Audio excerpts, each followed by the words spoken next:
Assalamualaikum teman-teman. Welcome to my YouTube channel. Bersama saya Andia Kurnia Ningtyas.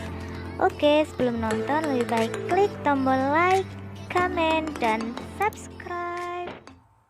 Assalamualaikum warahmatullahi wabarakatuh. Saya Andia Kurnia Ningtyas, mahasiswa PPL dari Universitas Islam Malang yang saat ini mengajar di kelas 11 IPS 1, mengajar pendidikan agama Islam dan budi pekerti.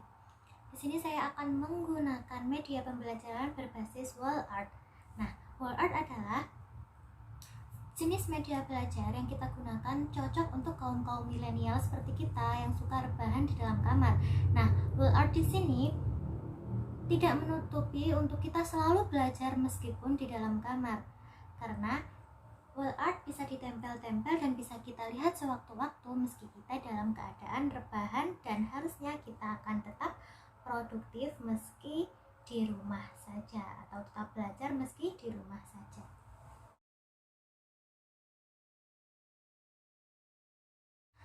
Nah, di sini saya akan membahas tentang bab iman kepada kitab Allah.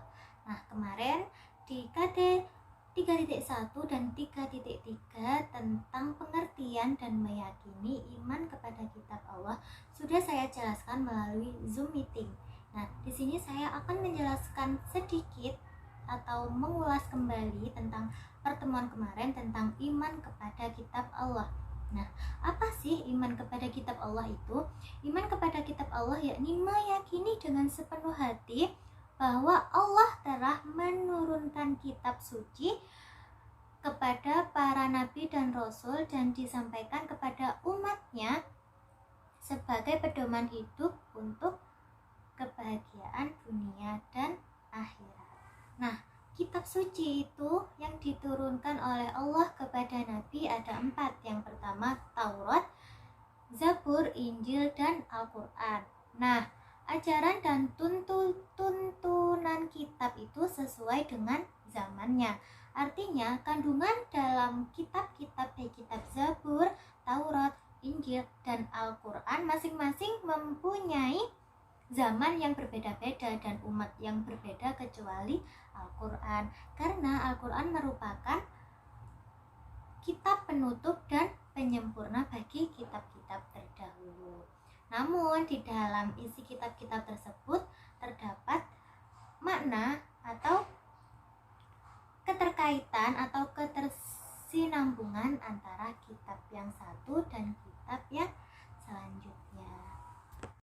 Nah, sekarang saya akan menjelaskan tentang kitab-kitab Allah yang telah diturunkan kepada nabinya. Yang pertama tentunya kitab Taurat. Kitab Taurat diturunkan kepada Nabi Musa alaihissalam, dan turunnya kitab Taurat sebagai bukti bahwa Allah telah mewahyukan kitab Taurat kepada Nabi Musa berada pada Quran surat Al-Isra ayat 2.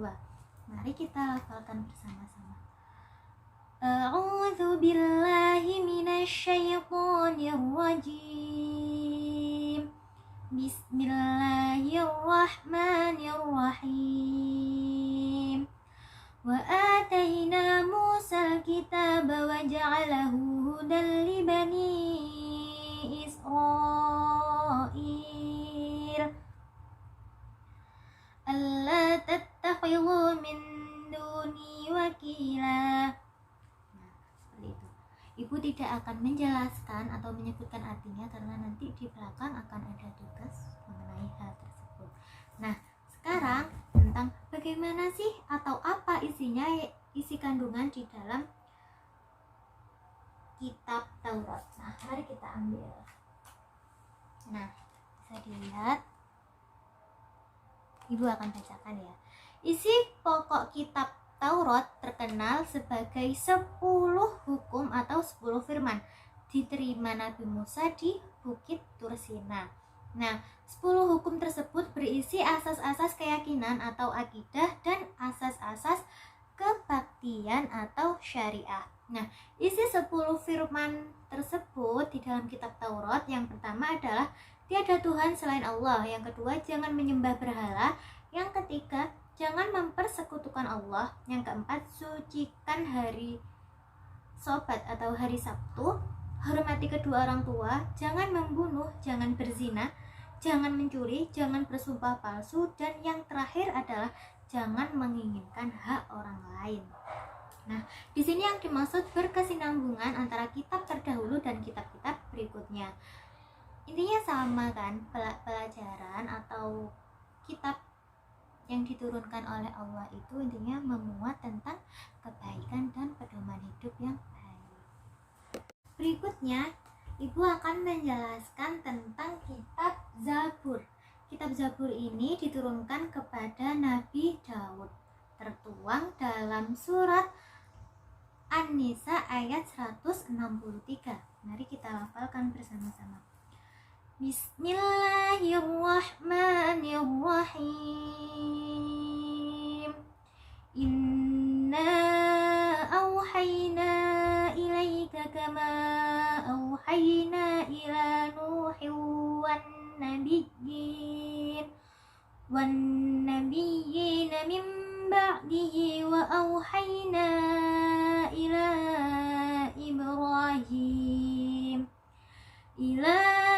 Ibrahim wa Ismail wa Ishaq wa Yaqub wal asbaq wa Isa wa Ayyub wa Yunus wa Harun wa Sulaiman wa atayna Dawud zabura,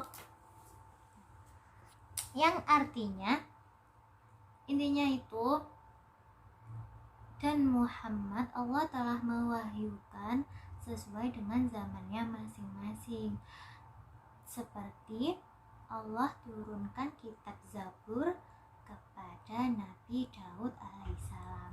Nah, apa sih kandungan atau isi dari kitab Zabur tersebut? Mari kita ambil. Nah, dalam bahasa Ibrani, Zabur disebut dengan kata mizmar, yakni nyanyian rohani yang dianggap suci. Kalau dalam Islam itu mungkin pujian, sholawat, nah seperti itu ya. Kitab Zabur berisi tentang kesimpulan ayat-ayat yang dianggap suci. Ada 150 surah di dalam kitab Zabur yang tidak mengandung hukum-hukum tetapi mengandung nasihat, pujian, hikmah, dan sanjungan kepada Allah Subhanahu wa Ta'ala. Nah, secara garis besar, nyanyian yang disenandungkan Nabi Daud alaihissalam di kitab Zabur ini terdiri dari 5 macam. Yang pertama adalah nyanyian untuk memuji Tuhan atau litungi. Yang kedua adalah nyanyian perorangan sebagai ucapan syukur atau individu kepada Tuhan sebagai ucapan syukur. Yang ketiga adalah ratapan jamaah atau keluh kesah kita sebagai umat. Terus ratapan dan doa individu, dan yang terakhir adalah nyanyian untuk raja. Nah, itu adalah isi dari kitab Zabur. Yang ketiga adalah kitab Injil. Kitab Injil diturunkan kepada Nabi Isa alaihissalam dan tertuang dalam Quran surat Al-Hadid ayat 27. Mari kita lafalkan bersama-sama.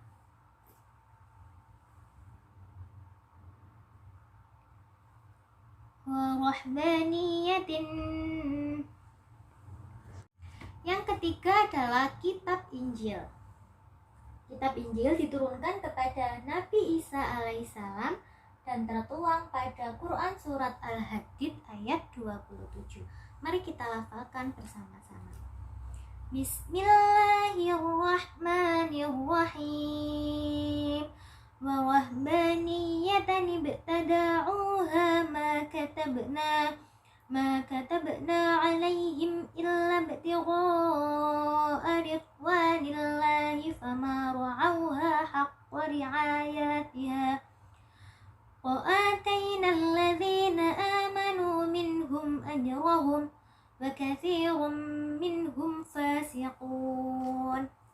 Nah, apa saja yang berada dalam kandungan kitab Injil?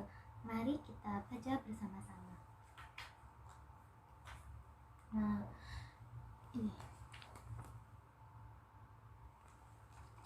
Kitab Injil memuat keterangan-keterangan yang benar dan nyata, yaitu perintah Allah agar tidak menyekutukan Allah Subhanahu wa Ta'ala. Nah, di dalam kitab Injil ini juga terdapat keterangan mengenai akan lahirnya nabi terakhir dan penutup para nabi, yakni bernama Rasulullah Shallallahu Alaihi Wasallam atau Nabi Muhammad. Nah, di sini kemarin banyak dari anak-anak yang menjawab salah pada soal tes formatif nomor 8. Pertanyaannya tentang ini.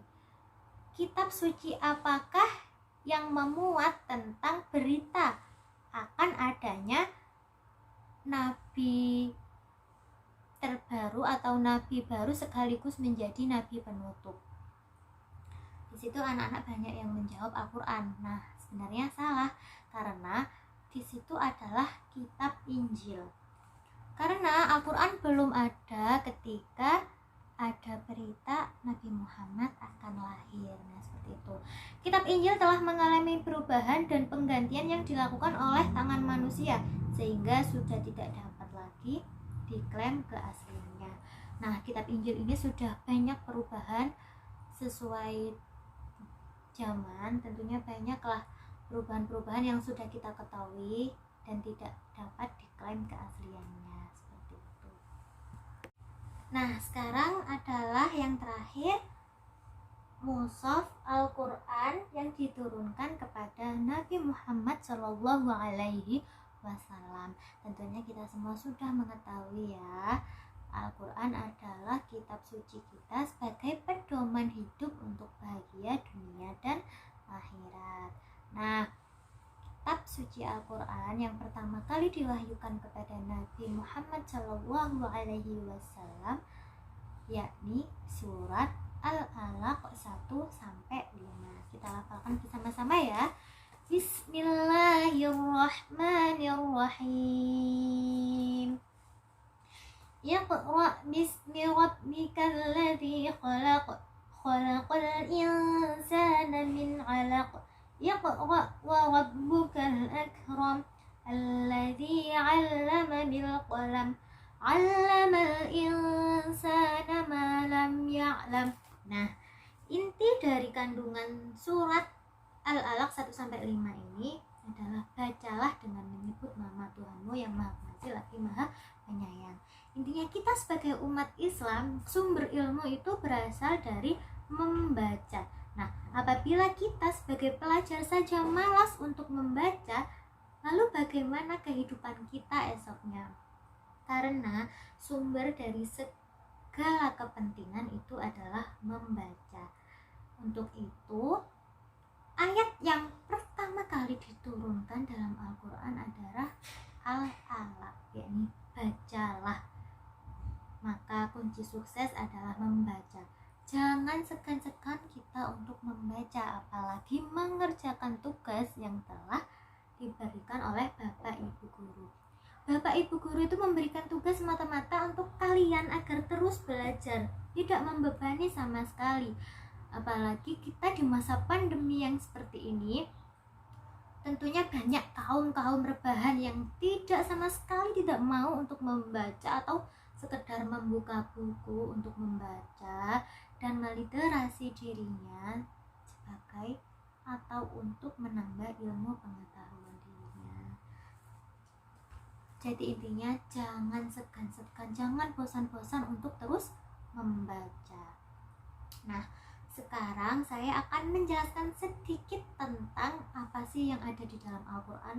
Tentunya semua kita umat Islam kan sudah tahu apa yang ada di dalam Al-Quran, bagaimana isinya, bagaimana pedomannya, bagaimana cara Allah menyuruh kita untuk beriman dan tidak menyekutukan Allah, tidak berbuat zina, tidak berbuat apapun yang dilarang oleh Allah.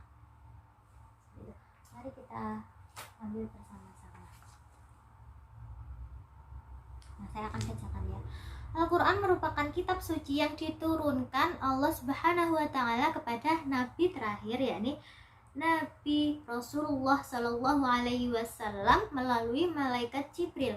Al-Quran tidak diturunkan sekaligus tetapi berangsur-angsur selama 23 tahun atau tepatnya 22 tahun, 2 bulan dan 22 hari.